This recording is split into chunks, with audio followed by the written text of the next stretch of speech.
The five-member panel led by Justice Kudirat Kekere-Ekun has fixed a date for judgment on Thursday after counsels for the federal government and the IPOB leader adopted their final argument. Kanu has been in custody of the Department of State Services, DSS, since he was extradited from Kenya on June 19, 2021. Thereafter, the federal government filed terrorism charges against him. On April 8, 2022, a federal high court judge in Abuja, Justice Binta Nyako, struck out 8 of the 15 counts in the charge. Now, following this, the Court of Appeal quashed the remaining 7 counts on October 13, 2022, with the judge ordering Kanu's release. Nevertheless, on October 28, 2022, the Court of Appeal granted a stay of execution on its verdicts discharging Kanu after the federal government filed an appeal at the Supreme Court. Kanu subsequently appealed the order staying the execution. Well, still with us virtually is Nick Agule to discuss this in further detail, as we had to, let Victor Atewe go. Mr. Nick, you're still present with us. It's been over a year since the judge said that Kanu, since the judge said, okay, let this man go. But 1 year later, the federal government is yet to, respect this court injunction. There have been so many cases of court injunctions not being respected. Due to this now, are the people wrong to, say all eyes on the judiciary, knowing fully well that even when judiciary gives a judgment, that people, the government, institutions, law enforcement do not follow that, and yet nothing is being done about it? How do you weigh into this situation, Mr. Nick?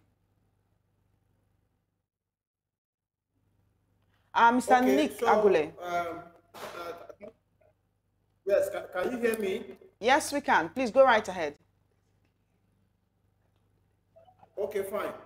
So this matter that started in 2021 is still before the courts. And basically, we await to hear what the Supreme Court is going to say. Because, like you rightly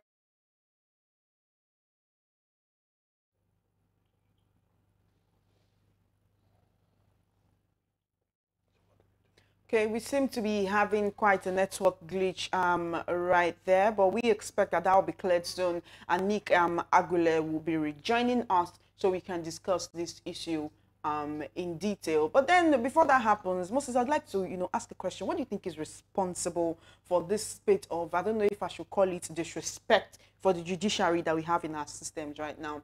There have been several different cases. If the federal government is disobeying court injunctions, doesn't that give other people, law enforcement agencies, the impetus to also do the same? That's exactly. I mean, you've answered it.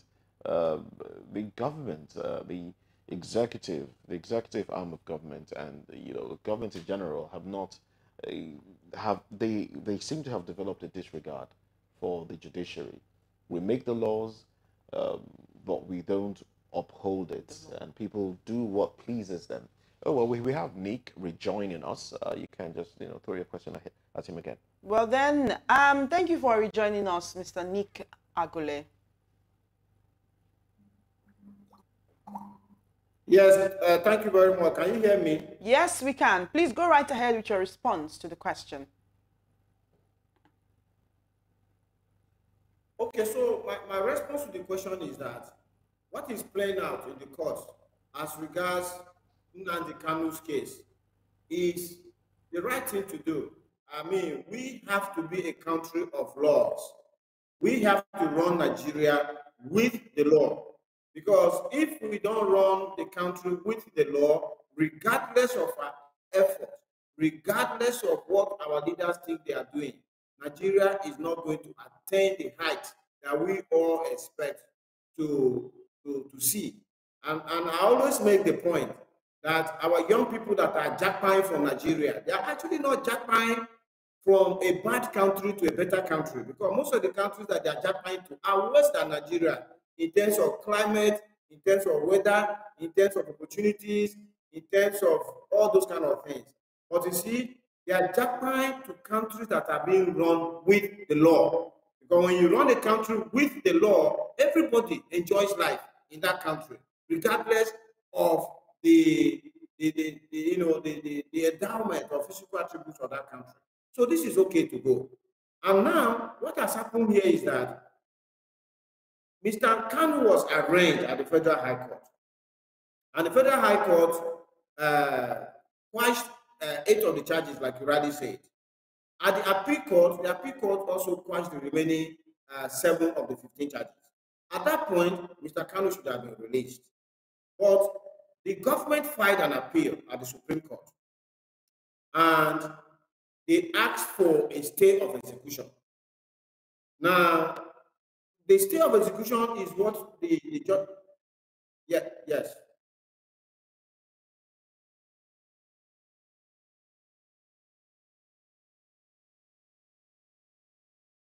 Can you hear me? Yes, we can hear you now, Nick. Please proceed.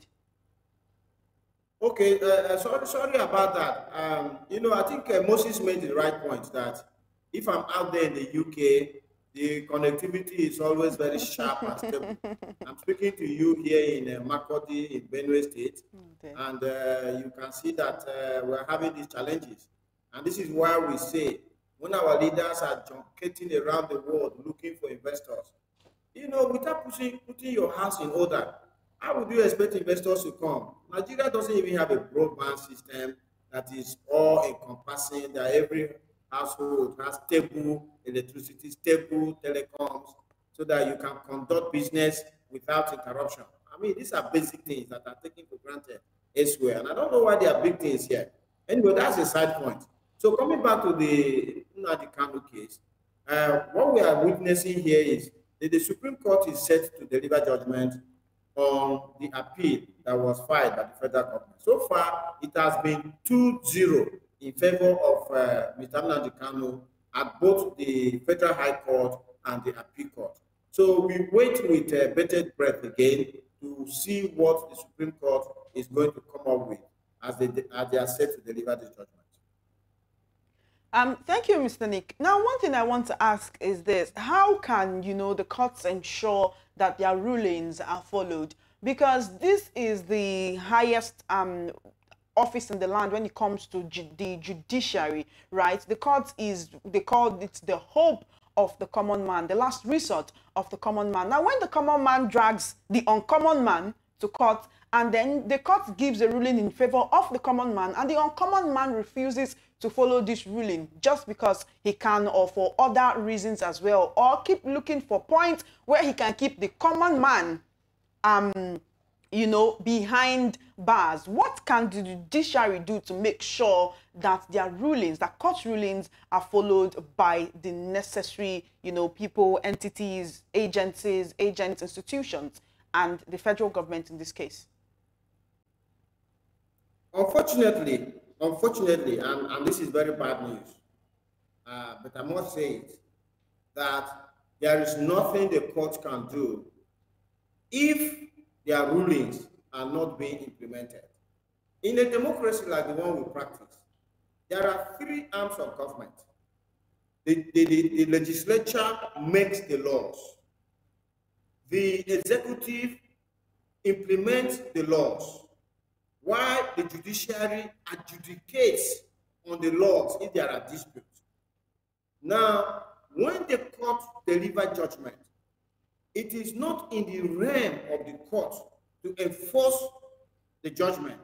Instead, it is the executive arm of government that has the apparatus to enforce that judgment that, it behoves on to actually implement the judgment. And in Nigeria, we have had this anomaly. And for me, this is why I don't have any much regards for former President Olusegun Obasanjo. I always say that we were unlucky to have him to run the first leg of this, our current democratic dispensation. Because under President Obasanjo, the courts will make a ruling, and President Obasanjo's Attorney General will come up with what they call the interpretation of the court ruling. And that interpretation was in the line of what they, the executive, wanted to do. So sometimes that interpretation was in total diametric total direction change from what the court intended.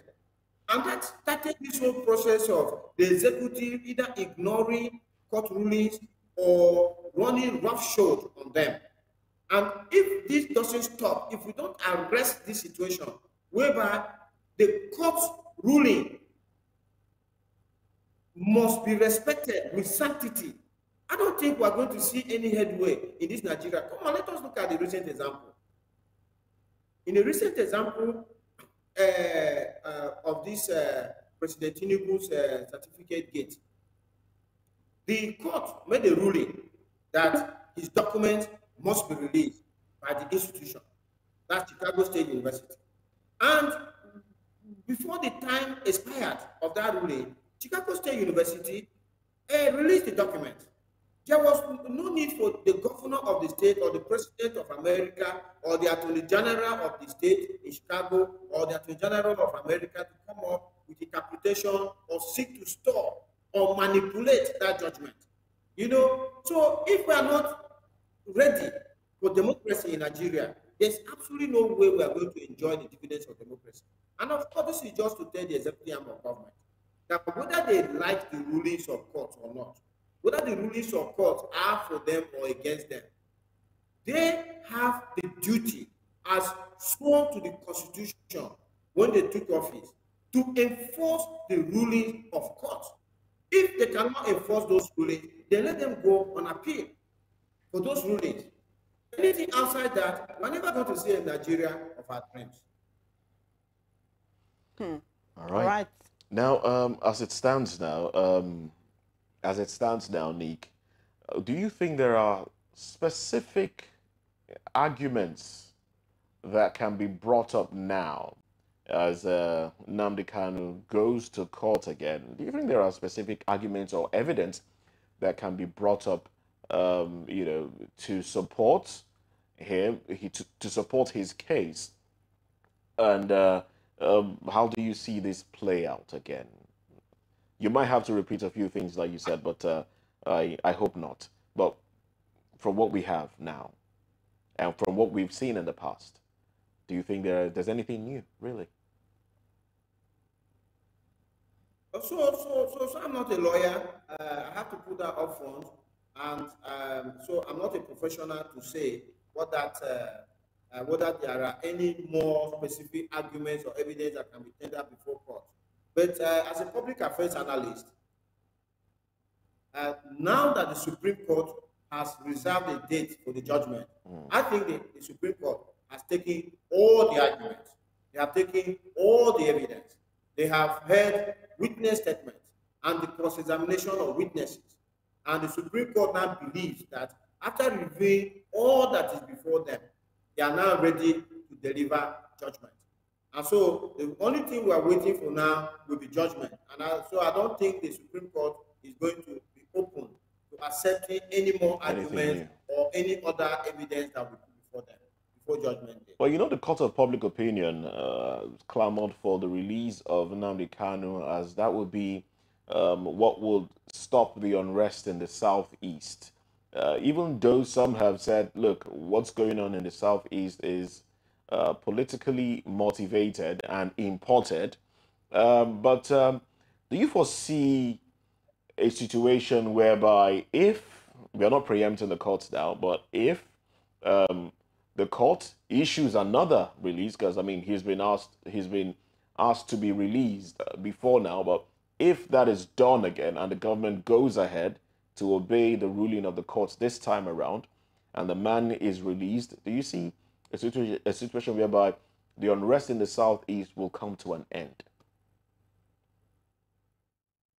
Seeing that there's another person in the picture who calls himself the Prime Minister of a republic that has not been established, and I'm talking about Simon Ekpa. He describes himself as the Prime Minister, even though he's operating from Finland, over many waters and mountains. All right. Do you see a situation whereby that, I mean, things will change for the better for the people in the southeast? Because we still have cases of people trying to they sit at home the Monday, Monday. sit it at home Yeah. incident. Even though we had Governor Peter Mba come into power and try to stop it. And different governors as well. I think Yes. people are not brave enough because they are scared of what will happen. It seems like the government, the police, law enforcement will not be around them at the point where they need them most, when these people come to attack them. Another problem is if the assailants are attacking on one point for not sitting at home, and government is also sending out law enforcement agents to attack you for sitting at home, it's a problem. It seems you are dragging the citizens this way and the other. They're just going to tear apart and tear in half. This has led to the death of a citizen of the Southeast who came, from abroad. The story was out there. He was killed by the police, not even by the assailants, not even by, would we call them ESN henchmen right now. It's something that the people of the Southeast live in fear every day. But I would really like to know. Sitting at home? He was killed for not sitting at home. By the military? By the military. There was a protest. By the military? There was a protest by the police. It was law enforcement. It was not the bad guys that actually killed him. And the story was rifled. This person just came from abroad. He was trying to establish a business, and it is really sad because now you have people who don't know what they're supposed to do every Monday. And Monday is a good day to start, to start the week. If you start out on a Tuesday. The interesting thing is, Nnamdi Kanu has even come to dissociate himself from the Monday sit at home. But Nick, thank you for rejoining, because I do understand that the network is, taking this in and out. The question I was asking is, in a situation whereby the law takes its course and the courts ask that Nnamdi Kanu be let off the hook for now, and the executive arm the executive arm decides to obey, do you think this will quell the unrest going on in the Southeast, or have any impact whatsoever? Can you hear me now? Clearly. Okay, so sorry about the network connectivity issues. Yes, so when the Supreme Court delivers the judgment is either going to be in favor of Nnamdi Kanu or not in his favor. Whichever way the judgment comes out, there will still remain several solutions to this matter. The political situation, the political solution shouldn't also be taken off the table, because this matter is a political matter. That is the basis for it. Nnamdi Kanu says he's fighting for the rights of the people of southeastern Nigeria, and that is what has led him into this incarceration and judicial process. So it's a political matter. So this matter can be resolved politically. It can also be resolved legally. But as you see, with the government of Nigeria, let us not also take off the table the fact that even if the Supreme Court orders the release of Nnamdi Kanu, the federal government, through her agencies, can still rearrest him and bring new charges against him and all of those kind of things. We've seen all those things happen, So what will be good for Nigeria and for the well-being and the peace of the Southeastern region should be the paramount concern of our leaders, both at the federal level and at the regional level in those states in the Southeast. And I will say that the earlier this saga is brought to a close, the better, because the people of the Southeast are the ones who are the victims. Like the sit-at-home orders on Monday mornings or throughout Mondays, when they should be at their offices or businesses being productive to themselves. It's causing disruption in their lives. The needless loss of lives is also another issue that is happening. So the government of Nigeria just has to bring a solution to this matter, to put it to bed and close it so that we can move forward. All right, and that's the hope of Nigerians actually. The cases brought before the courts are, carried out in due time, and everybody knows where they stand. Well, at this point, we must say thank you very, very much, Nick, for staying with us on the program. We'll have to let you go right now, and then we'll continue with some other segments of the show. Thank you. Nick Agule is a public affairs commentator, and he's joined us. Well, thank you very, very much, Nick. We'll go on a break now. When we come back, we'll get into some other segments of the show.